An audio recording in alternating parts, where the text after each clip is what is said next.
Ahora voy a explicar el tema 7 de primero de eso. Voy a dar una breve explicación de lo que vamos a ver y es lo siguiente. Lo primero que vamos a ver son los elementos de la narración, en los personajes, el tiempo y el espacio, la narración literaria como la fábula, la novela, el adverbio, la preposición, conjunción e interjección. Y por último la comprensión de una oración. Pues vamos primero a los elementos de la narración. Los elementos de la narración se componen de cuatro tipos. Son las acciones, los personajes, el espacio y el tiempo. Las acciones son las cosas que realizan los personajes, aparecen ordenadas de acuerdo a lo que van sucediendo y las acciones se dividen en principales y secundarias. Los personajes son las personas, animales o cosas que participan de la historia que se cuenta. Los protagonistas son los personajes principales que son como los primarios y su presencia es indispensable para el desarrollo de la historia. Y los personajes secundarios son los que acompañan a los personajes. El espacio es el lugar donde transcurre la narración y puede ser único o múltiple. Y el tiempo, pues, son las acciones que transcurren durante un determinado tiempo.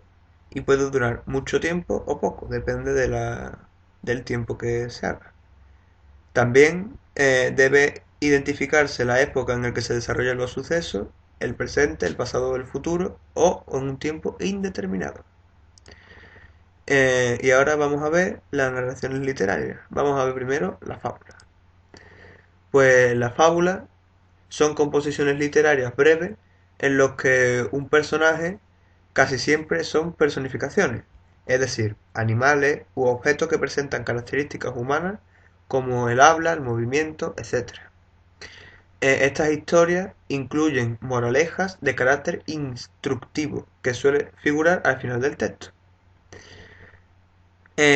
También no debe confundirse con la parábola ni con el discurso o sermón parenético, cuya intención es seguir una conducta ética.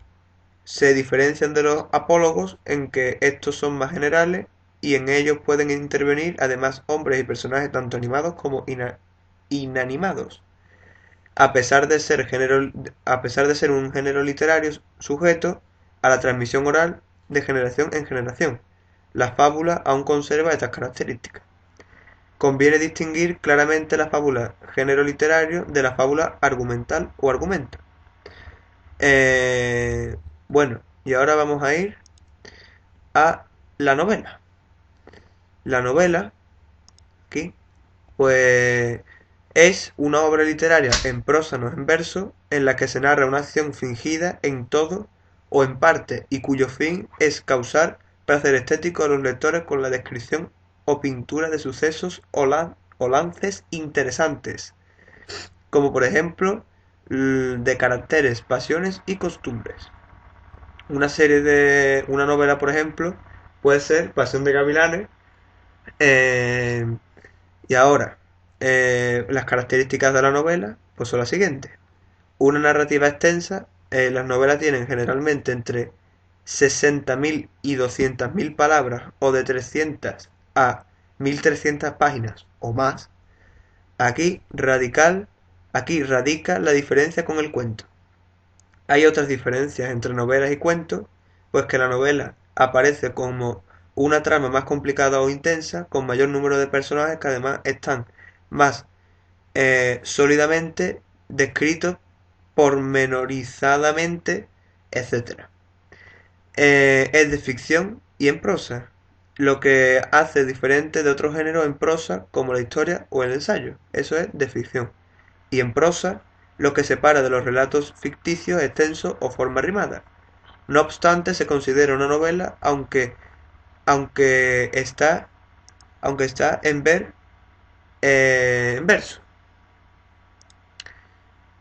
Ahora vamos a ver el adverbio. Pues el adverbio, aquí está, son palabras que poseen significado propio y modifican otras palabras. Esos son los adverbios. Por ejemplo, Decimos que un adverbio es una clase de palabras dotadas de significado que modifica a un verbo, o un adjetivo, o otro adverbio. Por ejemplo, ahora nieva. Ahora. Mi árbol está más hermoso. Más. Muy pronto saldrá el sol. Muy pronto.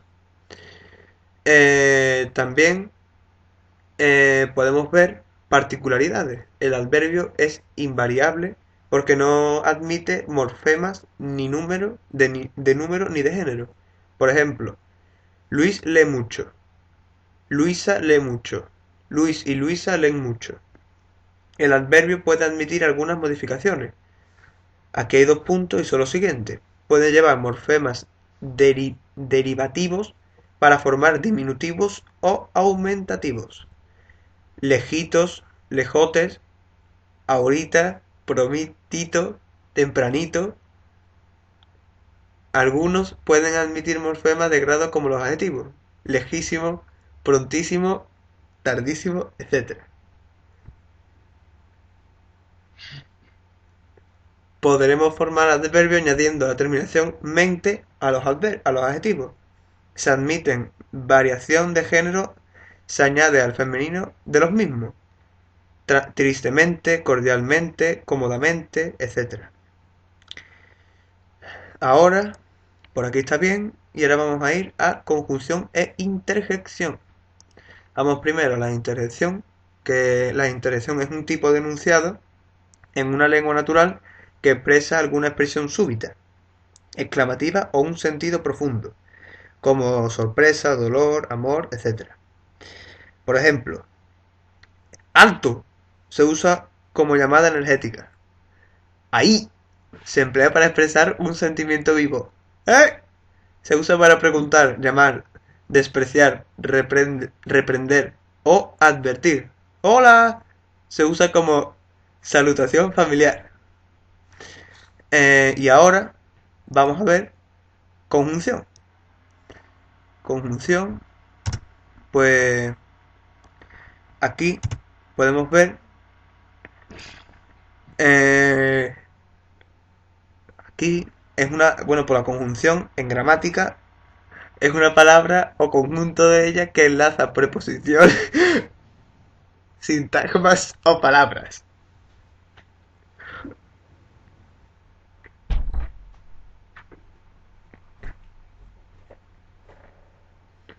La conjunción es una parte invariable de la lengua que se utiliza para enlazar oraciones y establecer relaciones de jerarquía entre ellas. Hay muchos otros nexos, en su origen preposiciones, que encabezan oraciones y que adquieren valor de conjunción, aunque no tengan forma conjuntiva. Por ejemplo, al más in, cuando más verbo conjugado. Por más in, por qué más verbo conjugado. Con más inf, aunque más verbo conjugado. De más inf, sí más verbo conjugado. Para más inf, para qué más verbo conjugado. Y ahora, por último, vemos la comprensión de una oración. Pues podemos decir de que una oración siempre nos va a transmitir una acción o algo. Entonces, si una persona lo lee varias veces o entre varios sucesos, pues puede llegar a la conclusión de comprender esa oración. A la hora del estudio, pues tenemos que comprender todo el texto para poder desarrollarlo luego en un examen o en algo. Bueno, espero que os haya gustado y esta es pues el tema 7. Un saludo.